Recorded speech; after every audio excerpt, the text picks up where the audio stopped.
Start. Honorable members, Insolvency and Bankruptcy Code is among the biggest and most impactful economic reforms undertaken in the country. With the coming into force of this code, banks and other financial institutions have been able to settle directly or indirectly an amount of more than Rs 3,50,000 crore. This code has also curbed the tendency of willfully defaulting on loans taken from banks and other financial institutions.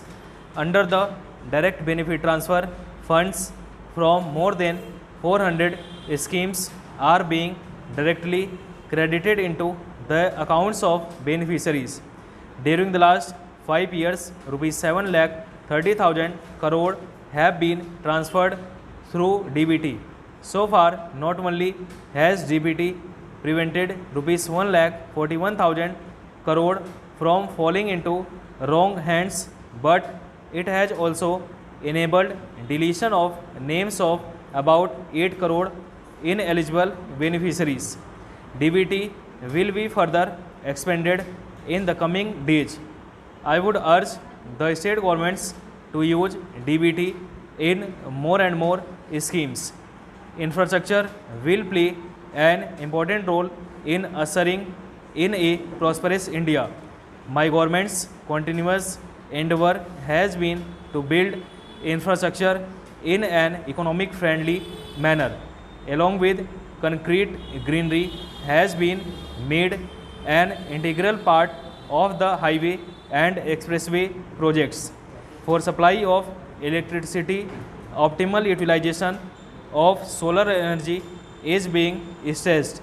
Household and industrial wastes are also being used in road construction. In the 21st century economy, the pace and spread of urbanization will continue to increase. Development of urban infrastructure in cities and suburbs will pave the way for economic progress and enhance employment opportunities. My government is tirelessly working for a modern India by providing world-class infrastructure and public amenities in villages as well as cities.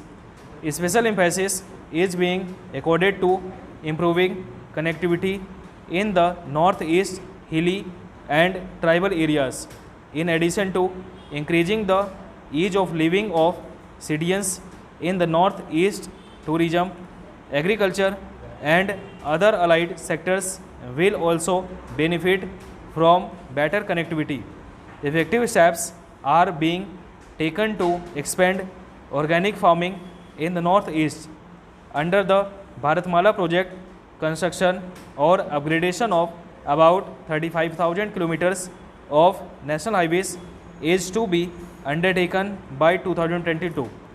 In addition, under the Sagarmala project, a network of good quality roads is being constructed in coastal areas and areas adjoining ports in the vast country.